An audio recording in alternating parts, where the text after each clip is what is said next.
Hey YouTube, it's Brain Freeze Laser. I'm bringing you a video response to SlimX's 5 things Konami can do to make Yu-Gi-Oh! A better card game. It mentions reprints, and reprints are a tricky subject. Reprints can be good and bad. The way Konami does reprints is in a sort of financial manner. Usually when they reprint something, they reprint it so that the people playing the game will buy it, and then a few months later, or maybe half a format later, they ban or limit the reprinted card or severely cripple the deck, and then you have to move on to something else. So doing it that way, I think, is bad. The way that usually card game manufacturers or card game companies will do it, like Pokemon, Naruto, and Magic, the way that they do it is they'll release sets. They'll release whole sets, like 2 or 3 sets, and then they'll have a core set. So the core set will consist of like really good cards or consistently balanced cards, or cards that help deck types thrive. And then they'll introduce a few new cards in the core set, and then they'll introduce the new set. So there will be, let's say, 3 sets, and then a core set, and then 3 more sets, and then another core set. So when the second core set comes out, the first set is on its way out, and then a new set starts. So now you can't play the first set anymore, but you can play the second set and the third set. And usually that's how card games do it.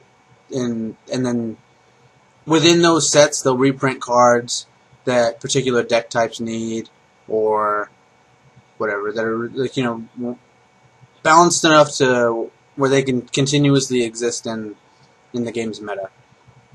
And then they bring out new cards, and then they see how those interact with the cards that already exist, and then they can just keep cycling out sets and cycling in sets and reprinting cards or not reprinting them or whatever. But Konami does this thing where they don't remake a card ever. They usually don't ever remake a card. They kind of have core sets in Epic, Dawn, Battle Pack, and Dark Beginnings, and Legendary Set, and Dark Revelations. Those are kind of like core sets, sort of. Also, starter decks and structure decks are kind of like core sets because they reprint mysticals and staples and stuff like that in those sets. But Konami doesn't have a core set, so they don't usually reprint stuff that's normally balanced. So if Konami did that, if Konami had a few sets, and then a core set, and then a few sets, and then a core set, and they cycled sets out like the other TCG, then reprinting wouldn't be really an issue, and the game would be a little more balanced that way. Okay, the next thing he talks about is better prizes for tournaments, and that's like 100% agreeable. Magic has cash prizes, and they'll usually give you a promo or a mat, you know, or some stuff like that. But cash is cash. You can buy whatever you want with cash. And what he was saying in his video was Upper Deck gives you like a promo and then a mat or a binder. And then, like, I remember when I was playing Yu-Gi-Oh! A lot more, the primary, you know, prizes were like a really cool promo, or, you know, a promo, a mat, and then like a DS or like an iPod or something like that. And that's okay, I guess, if you don't have one, and you can sell it for whatever. Yeah, it's like not really that cool. And unless you're winning Worlds or Shonen Jump events, you know, the big YCSs now, and getting those big cards that are worth something now, then you're not really making your money's worth for being such a good player. Not really rewarding you for, you know, your time you've invested into the game and the money you've invested into your cards, and you know, honing your skills and learning the meta and all that, and making it to the top. So a better prize pool is totally agreeable. That's fine. More events, yeah. More events is also really agreeable. But it also depends on the community and how many people are playing Yu-Gi-Oh! In the community. Maybe it's a more Magic-based community, or a more Vanguard, or whatever, or maybe that's a hobby store or something. You know, maybe they do the little figures or whatever. Maybe Yu-Gi-Oh! Is not the game that's really played in that area. Maybe Magic is more prevalent, or Pokemon, or whatever. And so that may, you know, may be the reason for that. But another thing that could make more events would be more game types. Now, over the years of playing Yu-Gi, there's really only been, 1v1 or 2v2. There's only like, I play my friend and he plays me and that's it. Or, home version of team battles. And then, recently they've made up rules for team battles, so that's kind of cool. And then that's about it. But, in WoW, in Magic, I'm not sure about the other games, they had, like, event type things. They have EDH. They have, in WoW they had the raid decks where you were, you played as a team and you would fight against, like, a boss deck, essentially. And Magic more so has a lot of deck types. Not deck types, but game types. They have EDH, they have, block, they have limited, they have standard and basically like, advanced and traditional, or standard and legacy. And then they have extended, they have two-headed giant. There's just a lot of deck types. They have there's a game that you can play with one deck. You play with one deck and both players draw off the top of that deck.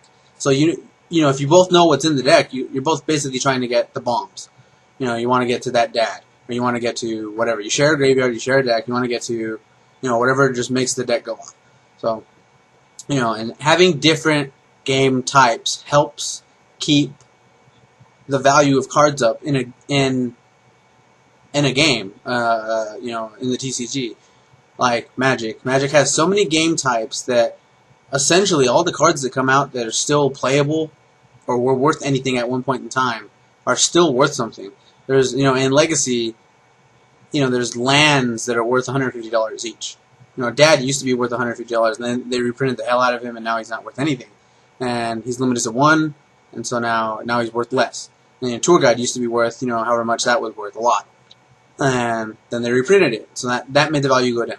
Then it came back up because it was still playable. They changed the mechanic, and whatever. And then the value went down, the value went back up. And I could see Tour Guide getting hit soon, so its value is going to go down again. And that's an issue in Yu-Gi-Oh! Is value. Cards don't really keep value because Konami cycles them out, or bans them, or limits them, and then never brings anything out again. Then never brings it out again. So, making a variety of game types helps a TCG flourish. It helps it keep its player base occupied, but instead of just playing, 1v1 or 2v2, that's it. Or whatever. And then, you have more to do with your cards, and your cards retain value, and it's a lot more fun. OTKs and FTKs, that's what he talks about as the fourth thing. Those are an issue, but it really isn't per se Konami's fault. It's more players who are ingenuitive enough or ingenious enough to look at the card and say, that's an interesting interaction. That might be able to kill my opponent in 1 or 2 turns, or the first turn, or whatever. And Konami doesn't really like OTKs. As you can tell over the years, a lot of them have been put to rest for good. But then they come out with a new card that has a new interaction with new cards that they haven't gotten rid of, or cards that they've brought back. And it's not like they're doing it on purpose. They're not doing it on purpose. Why would they make, I don't know, Magical Scientist just to get rid of this card, or that card, or whatever, or Chain Burn just to limit Mystical? If they wanted to limit Mystical, they would just limit Mystical. So, I think it's more an accident as opposed to purposely done to get rid of particular cards. I think their R&D isn't long enough. They don't spend a lot of time. Like I'm going to use Magic as an example because it's the game that's been out the longest. They know what they're doing. They've done it forever. They test stuff into the dirt. They test it so hard that they know what it's going to do, how it's going to interact with something else, and whatever. And so I don't think Konami really does that enough to see, oh crap, that might make an OTK, or oh, that could make a first turn kill deck, or whatever. They didn't make Robin Goblin and peaceful card, whatever, the one that lets you draw, and just to make an OTK along the line. They just happen to work together with Final Countdown. So what they could do is just limit Final Countdown, or limit Chain Strike, or limit whatever the crucial piece of the OTK is. Okay, banned and limited lists. You're saying if you're gonna make a banned list, make a decent one.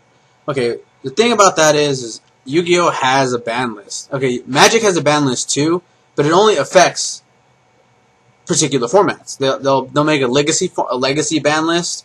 They'll make a standard ban list. They make EDH ban list. They make whatever, like an EDH. EDH is a deck type, a game type where you can play 100 cards. You can play a 100 card deck, but you can only play one of each card. So everything's limited. And one of the cards in there that's limited is a really big monster that when it comes to the board, nothing affects him. He's unaffected by it, like everything. And when he attacks, your opponent destroys essentially everything that they control, like 15 things or something like that. So you can't play him in EDH. He's too powerful, and he's too easy to bring out in EDH. It sounds weird, but he is. And then he's also banned in. He's banned in EDH because you have kind of like a deck leader, and he's a card that fits that requirement. So he would be able to be a deck leader, and bringing him out would be too easy because you wouldn't be able to search. You wouldn't have to search him because he's already on the board per se. He's like in an extra deck almost. And then when you wanted to bring him out, you would just go, oh, I pay for him, and here he is, and now the game's over. And so that's not really fair. Legacy, there's cards that give you like multiple turns in a row. You take another turn. So, but those cards in Standard aren't really effective because Standard is a faster paced. That's not actually true. Legacy's pretty fast too, but Legacy has ways of. That's why Legacy has ways of paying for stuff faster, and Standard doesn't. Standard, a card that would take, 8 turns to bring out in Standard takes maybe 3 turns to bring out in Legacy. Or like, let's put in Yu-Gi terms. Insectors or wind-ups, how they have, really quick combos that can get off really fast. In Legacy, they would be able to get them off first turn every time almost. So, let's say that. So, ban lists in Yu-Gi goes back to having multiple game types, having, ban lists for those game types, re-releasing sets. It all really connects together to that. Because Konami doesn't re-release sets because Konami doesn't cycle sets off and bring out new sets that have old cards in them that were balanced enough, and then re-releasing cards, along the line when they become not so powerful anymore, they have to have a ban list, and they're like the only game in town that essentially does that, which is really weird, but it works for that game, and it works also as a financial perpetuator. Konami makes money that way. They take a ban list off. I mean, they take a card off the ban list, and it sells again, and then they release it, so people buy the set that the card's in later, and then they ban it again. So now people have it, or they'll sell it. They get rid of it for small amount of money or whatever, and then they release it again later, and then it comes back off the list. Now people got to buy it again. So they make money. It's a way of making money, but I think to make the game better, it would just be, my reasons would be, reprints, but through set cycling. Better prizes, that's for sure. That's like hands down. Cash. Make cash, or make a gift card to a particular place. That's almost as good as cash. Make it something that everybody goes to. Maybe not so much a gift card, but a certificate or something. Or a check that Konami endorses to the first, second, and third players. Or more events. Now I forgot to mention that Konami has different game types. Konami has different game types, and they're called the Pegasus Challenge. And you can look them up on Google. I'm not going to mention them all, but there's one that's all the banned cards are back, but now they're limited. They're limited to 1. That's kind of cool. All your banned cards have value again. And then there's another one where all the cards in your deck have to be the same rarity. I think that's really neat. That's a really cool game type, because they've reprinted so much stuff that a lot of things are the same rarity. Doubles, I don't know what that was. I didn't read that one. But and then Dub-K-Dad made up a game type, or talks about a game type called Yusei Challenge, or Yusei format, where all the cards in the deck have to be the same monster type. So Warrior, Aqua, whatever. And you can't play Sangan in a wind-up deck, but you can't play Tour Guide in everything. You have to play Warriors with Warriors, Fiends with Fiends. So Dark World would be a cool deck because they're all all Fiends anyway. Heroes would be a cool deck because they're all Warriors anyway. but you can only use support that supports warrior. So there's no staples. There's no heavy can't go on every deck. You can only use like warrior returning alive or Rhoda or something like that. You know, the E hero H, I think it's H or O. One of those is like Launcher Reborn, and one of them is like Mystical or E Emergency Call. You can use E Emergency Call because they're E heroes and they're warriors. So that's a cool game type too. You know, the ban list goes back to the sets. You know, you don't gotta ban everything. You don't gotta limit everything. Just re-release it or take it out when you cycle your set. Get rid of it. You know, if it's a problem. And OTKs and FTKs are the same thing. You know, those can't exist if the cards don't exist. So yeah, that's how I feel about that. It would be a smart move for Konami to make more game types. The most important thing is more game types and cycle sets out. And then you won't really have so much problems, and they'll still be able to do the same things essentially. But more game types. I think more game types is the most important thing because it keeps your cards having value. And that's it.